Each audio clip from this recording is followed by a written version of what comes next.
So let's give a big hand to Billy and Colleen Drake as they come out.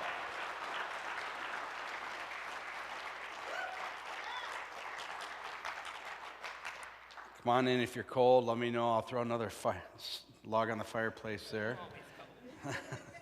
There's a throw blanket in there if you're cold. So, well, introduce yourself. Of course, a lot of people know you, but a lot of people don't, and we have a lot of people online. And so, tell us about yourself. You got some kids. So.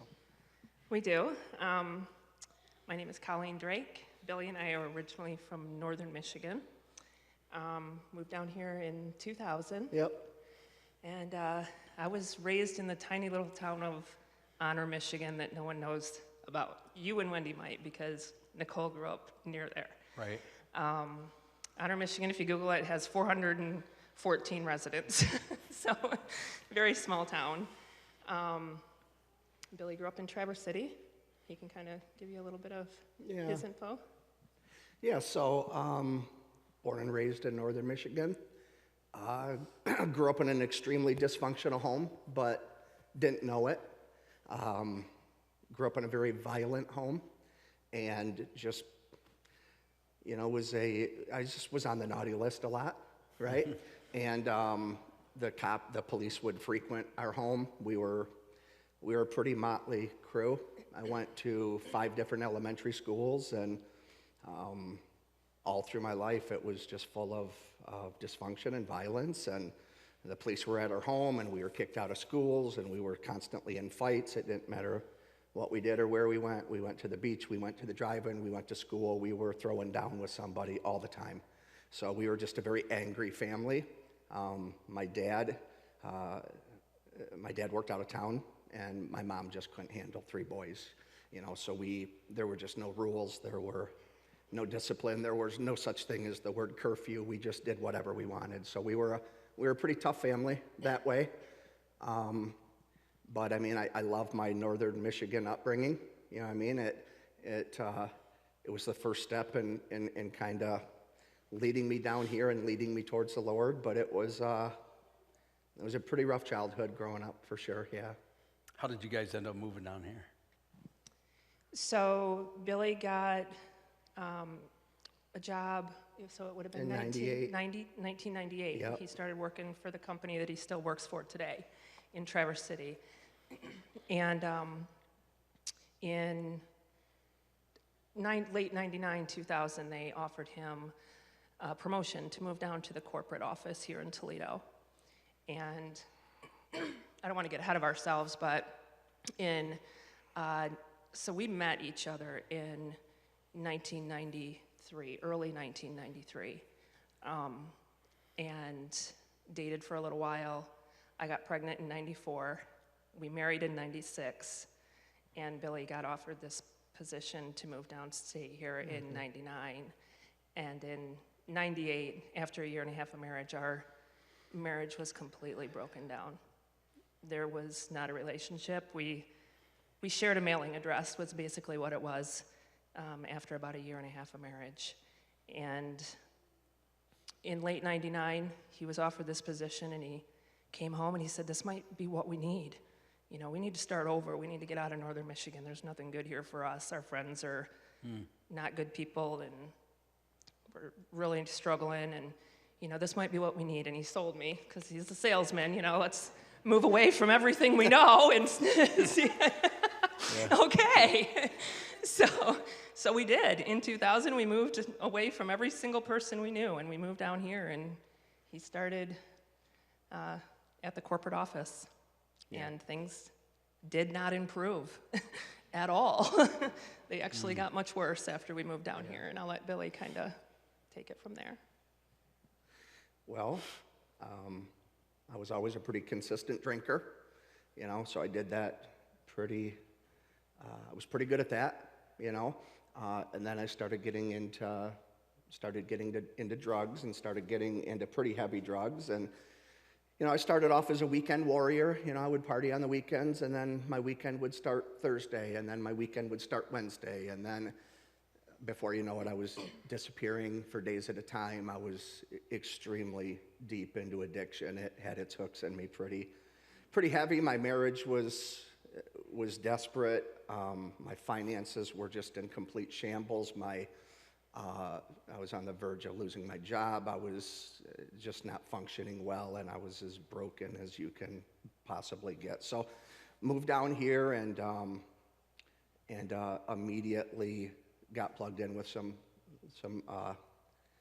people that just I shouldn't have been, associated with, and yeah, we struggled. There was about a 5-year period of time where we struggled. We'd hoped that moving down here would kind of be, just jumpstart our marriage again and kind of put us back on track, and it actually, we regressed from there because I came down and immediately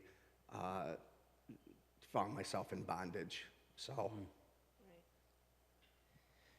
Right. So I had a friend through Temperance Road Elementary whose my kids went to school with. Her name is Lori. And in about 2002, she asked if I'd want to come to church with her. And I was kind of born into a Christian family. My great-grandpa was a pastor. He was a circuit minister in Hastings, Michigan, had 5 churches. Really? And, United Methodist? Pardon me? Was it United Methodist? I believe it was, yeah. So my grandma then was a pastor's kid and raised my mom and my uncle in a Christian home. And so I had the roots, the foundation was there, but I was not following the Lord, at all. And I know a lot of this is about Billy, but I was also 20, 21 and living as an unsaved person, and I was no angel either, so it wasn't just him. His story maybe just goes a little deeper than mine, but but Lori came to me in 2000 and said, 2002, there's this church, and I'd really like you to come. And my girls and I were kind of bouncing around at churches around the area and visiting places and nowhere faithfully. I wasn't really in deep in any church, but for whatever reason, I wasn't visiting this church. I drove by it. It's the closest one to my house, and I was never coming here for some reason. And my kids were starting to say, my friend goes there, my teacher goes there, I want to go there. Miss Lori invited us to come. And so I visited one day, and it was a Wednesday night, and I was really nervous about visiting because I was really embarrassed in my life. I had a lot of shame, and I didn't want people asking me questions, and I was very standoffish. I walked in, and my friend Lori is a very bubbly, kind of very outgoing person, and I knew I wasn't going to blend in if I was with her, and that's what I wanted. I wanted to blend in as best I could, and so I was going to drop my kids off and leave. And I walked through the front doors, and the second I walked through the doors, this man comes walking up to me from across the lobby, introduces himself as Bill Liggett, first person I met here, drops down to his knees, looks at my girls, just tells them how happy he is that they're there, teases them a little bit, cute shoes, whatever, and takes them to the back. And I come in and I sit down and was experienced church for the first time since the 70s. That was the last time I'd been in really experiencing a church in 1978, 79. And for a couple of years, I purposely made myself very unapproachable. I was very cold, the great people, you're all great people, but I didn't want to be your friend at that time because I was very embarrassed in my life, and I didn't want any questions. A lot of people thought I was a single mom, and I was good with that. I was fine with it. It was better than going into the mess of my life. I just didn't want to share it, so I don't know where we really go from here. I took the Alpha class. And maybe you can tell them what Alpha was, because Alpha changed my life. That's when I really got on fire for the Lord, and everything changed after I took that class. It was kind of for new Christians. Yeah, Alpha was I think it was 10 weeks, where people could come, have dinner, hear a little teaching, and then break up into small groups and the very basics of Christianity. Who is God? Why did Jesus have to die? Why do our sins need forgiven? I mean, very basic stuff. And for a couple of years there, a lot of people benefited from Alpha. I benefited greatly from it. And a lot of it I kind of knew, but they kind of did go more into more detail where it was just easier for me to understand. And so I did start growing, and I started instead of being cold and distant from everybody and even him, you know, my heart started to soften towards him. And I stopped looking at him as my embarrassing drug-addicted husband and started to see him through eyes of compassion more. And I'll let him go from there because I think, sorry, Kenny. Well, I mean,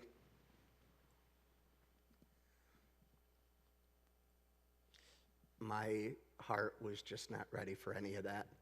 I just loved my addiction too much. I didn't want it taken from me. I was too immature to realize at that time when you walk away from something that is so embedded into you, that we serve a God that won't leave you void. He won't leave you empty, and I didn't know that. So, so I hung on to my addiction as long as I could. And people ask me about my first couple times at Compelled Church, and I'm really ashamed to say that I don't remember them. I was in the bathroom doing drugs. I don't remember my first few visits here at all. So it was a long process for me to surrender and feel conviction and start to transform and serve, because I knew the Lord was asking me to set some things down and walk away from them.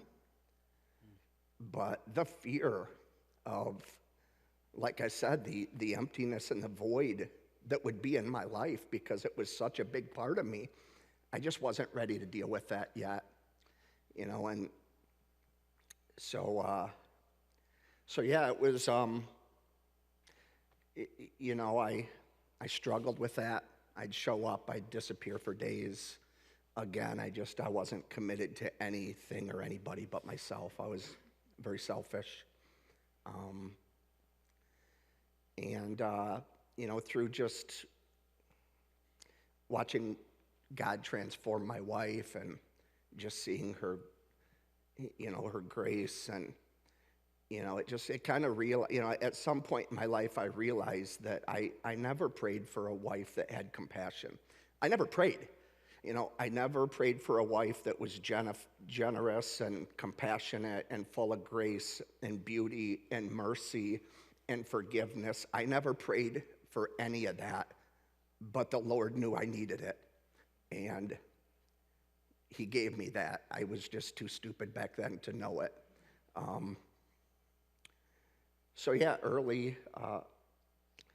Our early experience with the church, like I said, I don't really remember it.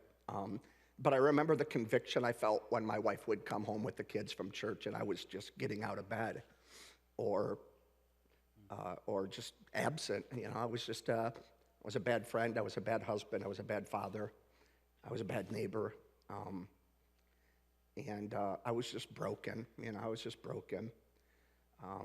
So I ended up disappearing for days at a time, and again, I came home, and I don't remember really how that happened, but I know that for the first time, I just kind of admitted that, listen, we can't continue like this, I need help, and then ultimately it transformed into an intervention, I guess what we really want to call that. Kind of an unplanned intervention, He came home, he was missing for days. I had no idea where he was, and at that point in our lives, that was very common. Billy would be gone 8, 9, 10 days, and I had no idea where he was. And he came home, the kids were in school, and for the first time ever, this had been going on for 12 years of our marriage.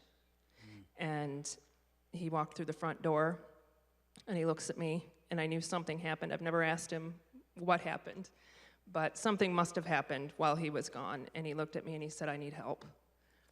And I know that window of opportunity is very small with an addict. You don't let them sleep on it for too many nights, when they say something like that. Well, we were fortunate enough to have a friend who is a drug counselor who stood in our kitchen all afternoon calling treatment centers, looking for a bed for Billy.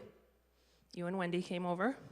Our friends Lori and Drew came over, and you guys prayed with us, and our friend stood in the kitchen and found a bed for Billy. And it wasn't the next day or that day that he could go. We had to wait a full day and a half before the bed opened up for him. And I just remember saying, oh, please, God, don't let him change his mind. Like, this has to happen. And it ended up happening, and it just happened to be 10 days before Christmas when that happened. So the girls and I spent Christmas alone and New Year's alone that day, or that year. And our Christmas story that year and many years prior were very different than they are as we talk about our Christmas story today. So Yeah. So it was December 15th until January 15th. So Yeah. I went into treatment for 30 for 30 days. days, yeah.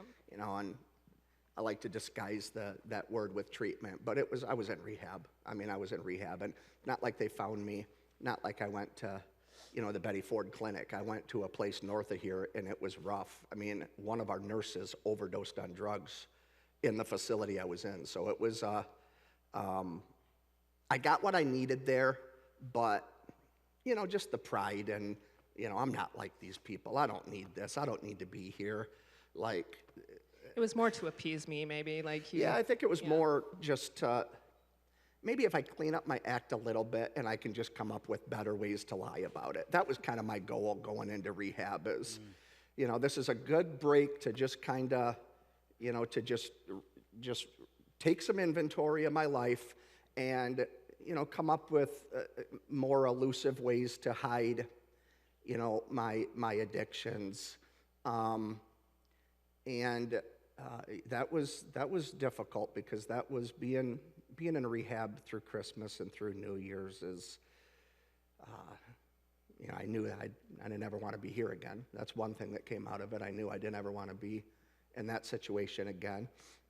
So I finished the program, I completed the program, but I wasn't really committed to sobriety. I was just committed to hiding it better from my family. That's really what that was all about. You really weren't very good at hiding it. I know you think you were, but you weren't. I knew. Well, I knew every time. Yeah. So I got out of rehab and I had a couple stumbles. Yeah. Immediately, I got out of rehab and I had a couple stumbles, and then it was kind of,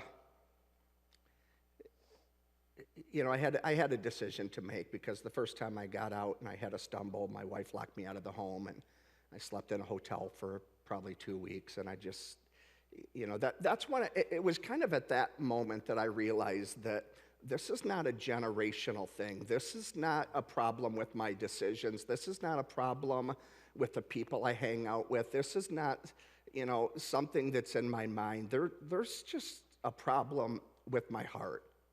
That's when I started realizing I've just got an icky heart, and I didn't know how to fix it. I didn't know how to fix it. So, really watching my wife just, realizing that my wife was the leader of my family, that was very humbling to realize that I had lost control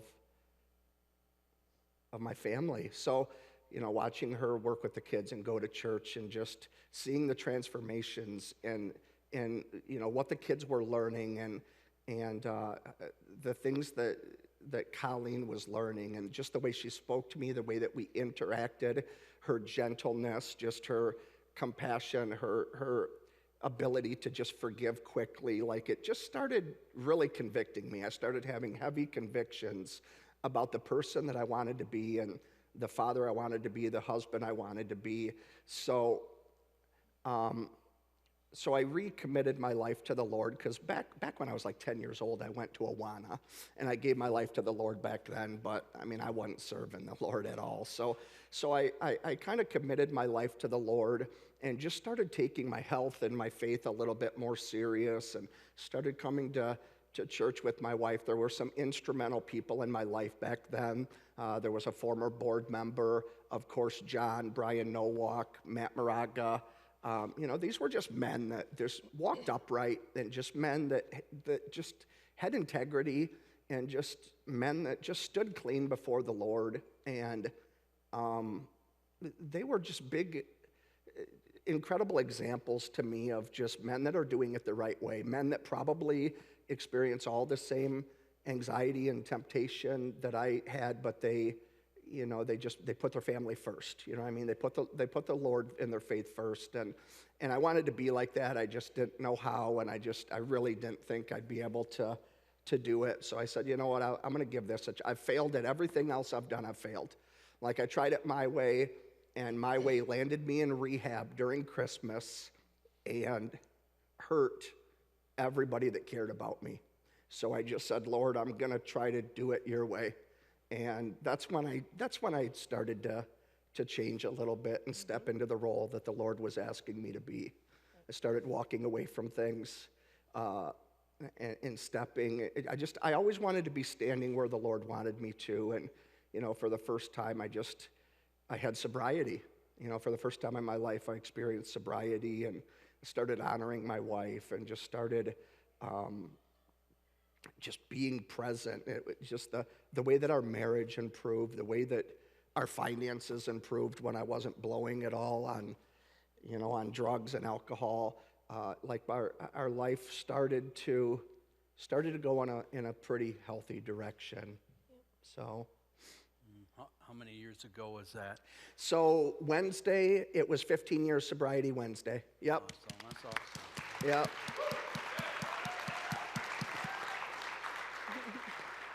Great. So, yeah, it's been, I like to tell everybody that, we just came to the Lord, and of course, God everything was perfect from there on out, Once you start serving the Lord, your life is just, perfect. But that wasn't the case. We had a lot of work to do in our marriage. We had a lot of work to do to just kind of to earn trust and just to earn respect, and so that was a process. But thankfully, God gave me a wife that really is strong in the areas that I'm weak, and was just an incredible role model to my wife. Led me to the Lord, which I find, her actions and the way that I saw the transforming power of the Holy Spirit really working on my wife, that inspired me to want to know more and to want to get plugged in. And for all of the families and the people out there that sometimes for some reason we find it difficult to minister and witness to the people that we love, and we find it difficult and awkward sometimes to minister to our family and to our brothers and to our mom and dad and to our loved ones. I just want to encourage you. I want to encourage you to just pray for God to break down those barriers, because when you can't use words to talk to the people that you value the next most powerful thing that you have is your actions. And watching how my wife transformed, and watching how she developed, and just watching her commitment to serving the Lord and her obedience, and that was the transforming part for me, was just watching what the Lord was doing in her life. And I have to often remember myself that when I'm praying for opportunities for God to let me witness and minister to loved ones and families, and those opportunities, God doesn't give me those. He always gives me the opportunity through my actions to reflect the character of Christ. And that's what my wife did for me, so.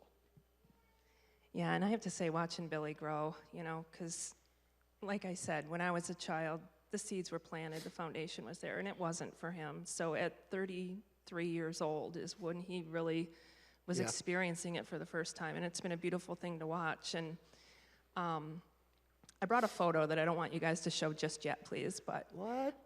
he doesn't know I'm doing this. All right. But I have a little story. So when we bought our house in 2001, if you've been in my house, you know that Flat Creek runs through my backyard. And when we bought the house, the previous owners had thrown 2 long boards and a piece of plywood across the creek. And it was just, by the time we bought the house, the bridge they had put there was rotten and gross and extremely dangerous, even though our kids played on it regularly. Very dangerous, just, ready to fall into the water, and very ugly. And when Billy got out of treatment, oddly enough, he comes to me.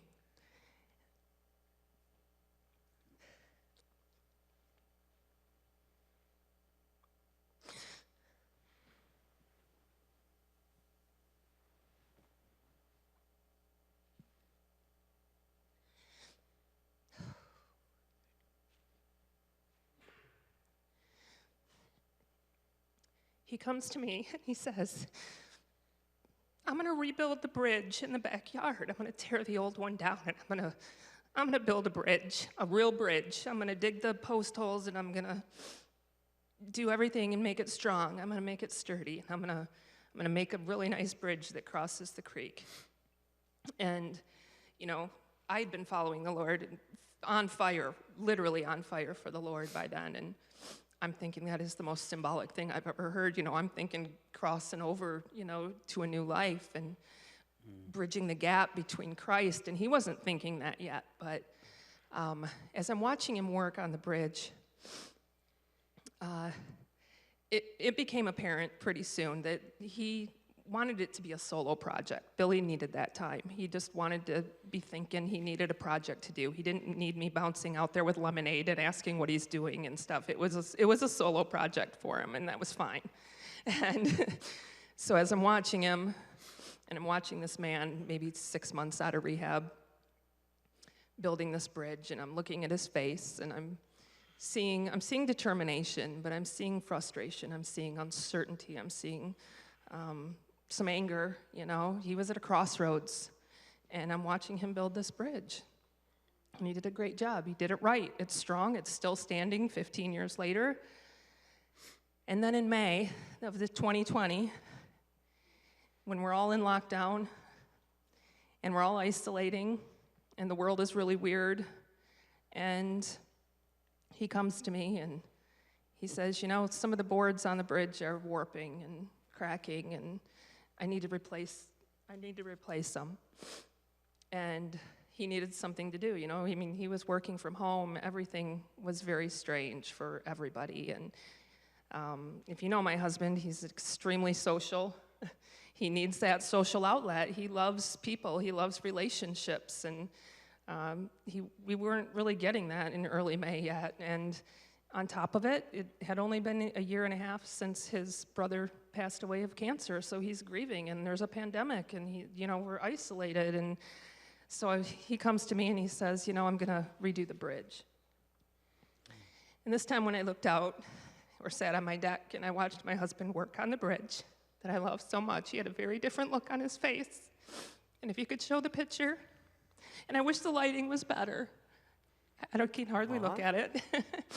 But that is life in his eyes, and that is genuine joy on his face as he's sitting there redoing our bridge. And, in a very uncertain time in our lives, again, 2020, crazy, crazy time. That's my husband. That's you. That's awesome.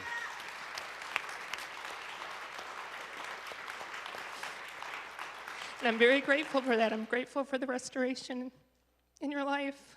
And I thank you for making the effort. Mm-hmm. So you had to be, when you were working through, how did you love him unconditionally and have all that grace and mercy when you must have been so hurt and so angry? Yeah. Because we didn't know. You're sitting there, we just thought, well, that lady's a good mom. She probably good, live in Bedford. Everybody's happy. And we didn't know what you were walking No, nobody through. knew. Nobody knew. It was my biggest secret of my life. I wanted no one to know what was going on. I didn't share it with anyone. Even my friend Lori, who was inviting me to church, didn't know at the time. And I would love to say that I was on my knees praying for my husband for 12 years before he got sober, but that wasn't the case. It was very, it changed. It started out, we were both 20, and we were both doing stupid stuff. We were both drinking too much. We were both smoking weed too much. I mean, and I didn't think there was anything wrong with it, really. I was doing the same thing. Mm-hmm. It was when I became a mom, the game was over for me. Once I got pregnant, I had this vision of what a mother should be, and it wasn't hungover on Saturday morning, and it was easy for me to give up. It just wasn't something I was going to continue on with children. It became apparent early on that he wasn't there and that he was going to continue doing the things he was doing. And I was angry and I was hurt, and I went from thinking, okay, well, we're both doing the same thing, to feeling rejected, feeling like he's not going to grow up, but always loving him very much, wanting to be with him. There were times I looked at my life and I knew it would be easier without him, but I didn't want to be without him. I was in love with him, and I wanted a life with him, and it broke my heart to see that he wasn't seeing the potential I was seeing. Anything Billy has ever set his mind to, he's done very well at. And it just surprised me that he wasn't seeing the value that I was seeing in him. And then by the time we moved down here shortly after, I was kind of to the point where I was ignoring the problem. Mm-hmm. I wasn't... Tell him about Big Boy. Tell him the story about that. Because, This is the protection of the Lord. This is the most horrifying but beautiful story you'll ever hear, maybe. So we had moved down here, and we were living in it might have been 2002-ish. Yeah. My girls were maybe 8 and 10, 7 and 9 at the time. And when Billy would go out and disappear for a while, whenever he came back, he would always overcompensate with the kids. He'd bring toys, or he'd take them out to dinner, or he'd, do something special with the kids. There was always overcompensation after he came home. Well, he came home one morning, and he told the kids, get dressed. We're going to go to breakfast. I'm going to take you guys to breakfast. So they went and changed, and he took them over to Big Boy over on Alexis Road.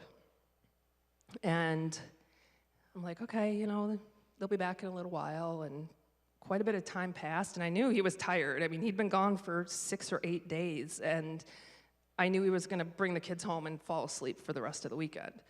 And so I knew he wouldn't be gone long, but time kept passing, and more time was passing, and I'm like, where is my family? Why isn't anyone coming home? It's been a couple hours now. What's going on? And I kind of was getting ready to call him and say, no, they need this time with him. I'm not going to bother them. And finally, they drove in the driveway, and my kids jump out of the car, and they're carrying these papers. And they come walking in the house, and I said, what do you have in your hand? What are you guys doing? And they're like, oh, they're Jesus coloring pages, and this is a little Jesus, book that we were given. And I'm like, I thought you went to Big Boy. And was Big Boy on fire for Jesus now? What are you talking about? And they said, well, we were eating breakfast, and Dad fell asleep. And a man came over to our table and sat down with us and talked to us about Jesus and gave us these coloring pages while Dad slept. And I went I'm sure, sheet white, thinking what could have happened to my cute little blonde 7 and 9-year-old daughter at that moment while their dad was sleeping in Big Boy. But if that is not an example of the Lord protecting my family, even before we gave him credit for the protection he was giving us and recognizing that way, I wasn't really following the Lord at that time, and I look back and I'm like, that is the Lord's protection. The Lord sent that man, absolutely, to protect my daughters. But we could come up here and give 5 million more examples of the way the Lord has protected us, but that is one that definitely stands out. Yeah. How would you encourage, this is online, there are people who live very different lives than what we appear right now. Yeah. Homes, we'd like to think they're all going great, but we're a missional church. We're reaching people things aren't going great in life. How would you encourage them if they were in similar circumstances as you guys were? What could you say to them that could help them move toward sobriety, move toward Christ? You know, I would tell that, you know, we've heard this, you know, for many times, that until somebody hits rock bottom, it's hard to change somebody. But in my experience, I can tell you, when I hit rock bottom, there was a trap door down there. Like, I just kept creating different rock bottoms. So if somebody's broken or somebody's damaged, don't wait for them to hit rock bottom. Love them right where they're at. All right, just love them right where they're at, and just speak truth into their life. Don't wait for rock bottom, because you'll be surprised at how many times they'll just create a new rock bottom. So I would want to say that. Another thing I would want to say is, you know, today we're still growing in the Lord, but you know, today we serve, you know, Colleen's the hospitality director, as most of you know, and I've served on the board now for, I don't even know how many years, a couple different terms, and I'm super appreciative to that, even though I constantly feel I'm the least qualified to do that. I know the Lord wants me to serve that way, so I do it, and I enjoy it. But the one thing I would say is that, something that my daughter taught us, because our daughter's a youth pastor down in Alabama, and she was talking with us about some of her students that were making poor choices, and some of her students that were just broken, and I'll never forget it. And I totally plagiarize her every time I do it, but it's so good, it's too good not to share. And it's when she's the one that told me that. She said, "Dad, just, you know, people that hold on to bondage and addiction and dysfunctionality and all of these wounds and all of these pains and all of these things that they're going through, they're afraid to walk away from it because they don't want that void in their life." And I'll never forget our youngest daughter saying, "Dad, we just serve a God that's way too big for that. He will replace all of that with something that has meaning, something that has purpose." And I never forgot that. So if you're, you know, if the Lord is asking you to walk away from something, if the Lord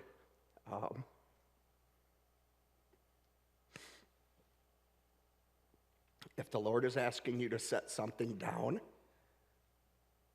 I can promise you that He will replace it with substance, with something of purpose and something of meaning. Amen. Don't be afraid to walk away from it. And Colleen, could you encourage, you know, marriages right now, when maybe the husband isn't the guy everybody he thinks that we may think he is, and how wives that so want their husbands serving Christ, could you give them any encouragement? What would you say to them? I would probably say, just from my own experience, if I hadn't isolated myself the way I did, and I would have reached out for people, or, you know, for help, and brought people trusting, you know, that I trusted into my world a little bit. Because once I did that, once I opened up and was honest with people who loved me and started praying for me, you know, that made all the difference in the world. I spent, like I said, 12 years with an addict because I was prideful and ashamed of what was going on in our home. So I would definitely encourage you to seek out counsel of trusted people, other Christian women, pastors, friends, you know, that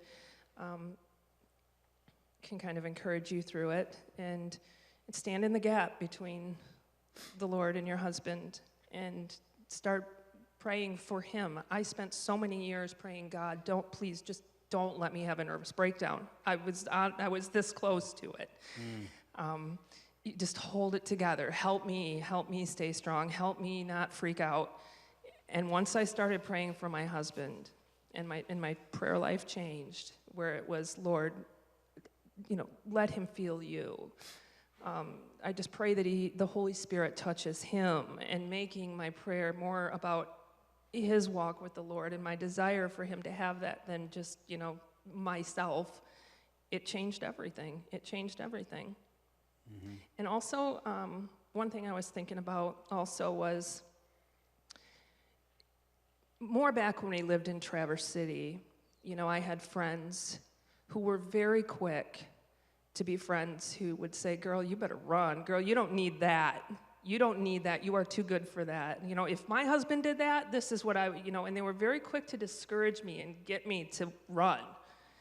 And I never felt like I wanted to, but, don't be a friend that is so quick to pull your friend to safety that you aren't seeing the whole picture. Because if I had listened to a lot of my friends, I would have left Billy in 1998. Because that's what my friends told me I should do. They didn't understand. They weren't seeing the Billy I was seeing. They were just trying to protect me.